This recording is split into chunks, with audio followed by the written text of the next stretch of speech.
పెళ్ళైనా పండగైనా వేడుక ఏదైనా పట్టుచీరల ప్రత్యేక వేదిక వారాహి సిల్క్స్.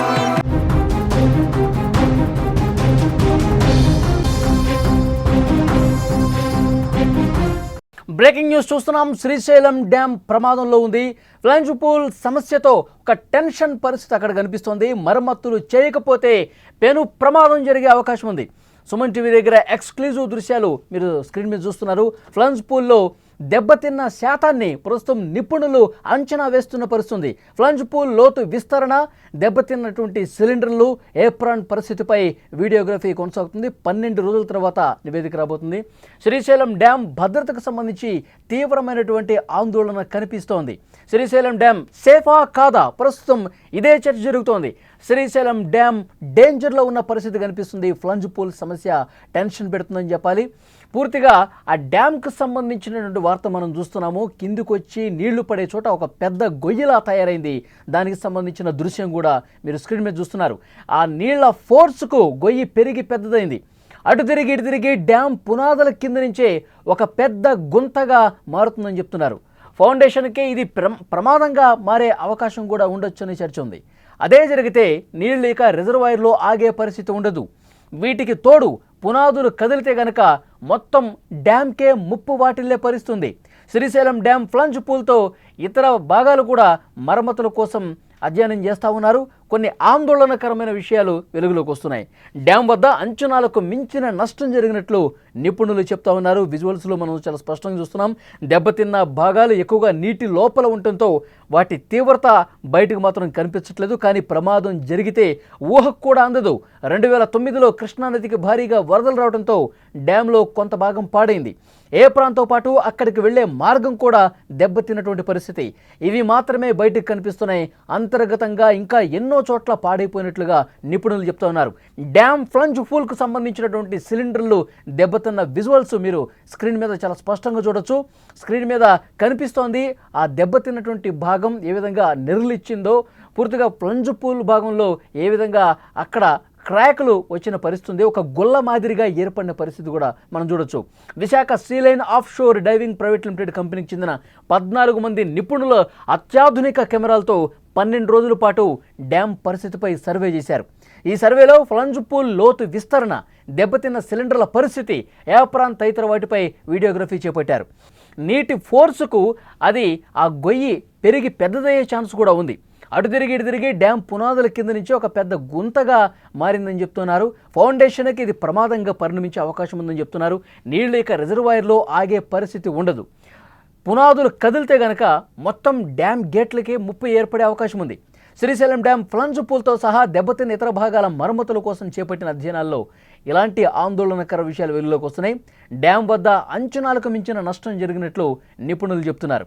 దెబ్బతిన్న భాగాలు ఎక్కువగా నీటి లోపల ఉండటంతో వాటి తీవ్రత బయటకు కనిపించట్లేదు. కానీ ప్రమాదం మాత్రం భారీగానే ఉన్నట్టు అంచనా వేస్తున్నారు. 2009లో కృష్ణానదికి భారీగా వరదలు రావడంతో డ్యాంలో కొంత భాగం పాడైంది. ఏప్రాన్తో పాటు అక్కడికి వెళ్లే మార్గం కూడా దెబ్బతిన్న పరిస్థితుంది.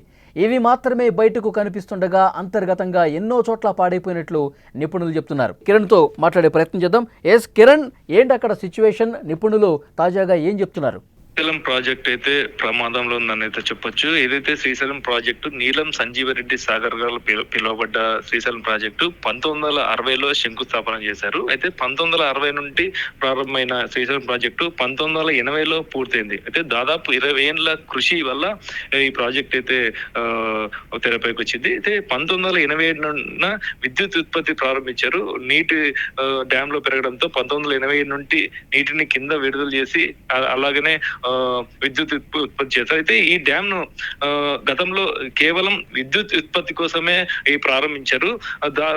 తాగునీరు కానీ సాగునీరు కానీ అవసరాల నిమిత్తం ఇది తీరుస్తుంది. దీంతో ఈ సాగునీరు, ఇటు త్రాగునీరు, ఇట్లా విద్యుత్ కి సంబంధించిన ప్రాజెక్ట్ గా నిలబడింది. అయితే అక్టోబర్ 2009 వచ్చిన వరదల్లో దాదాపు ఈ ప్రాజెక్ట్ సామర్థ్యం 13.5 లక్షల క్యూసెక్ల సామర్థ్యం ఉండేది. అయితే అప్పుడు 25.5 లక్షల క్యూసెక్ల నీరు డ్యామ్ కి వచ్చి చేరడంతో ఆ డ్యామ్ కి అయితే ప్రమాదం అయితే పొంచి ఉంది.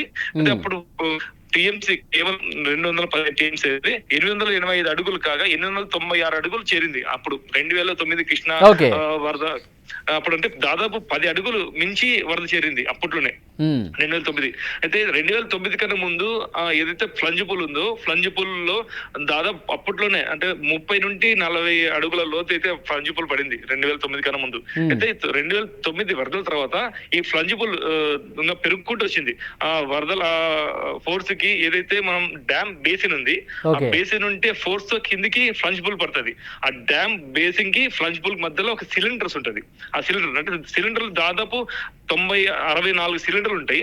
దాంతో 64 సిలిండర్లో 12 సిలిండర్లు అయితే డ్యామ్ అయినట్టు మొత్తం నిర్ధారణకు వచ్చారు నిపుణులు. అయితే ఇప్పుడు ప్రెసెంట్ శాస్త్రవేత్తలు కానీ అప్పటి నుంచి చెప్తూ వస్తున్నారు డ్యామ్ ప్రమాదంలో ఉందని చెప్పి చెప్పారు. కానీ కిరణ్, మనం స్క్రీన్ లో కూడా చూస్తున్నాము ఆ సిలిండర్స్ ఎట్లా దెబ్బతినే ఒక గుల్ల మాదిరిగా డొల్లగా కనిపిస్తున్నటువంటి పరిస్థితి కూడా చూస్తున్నాం.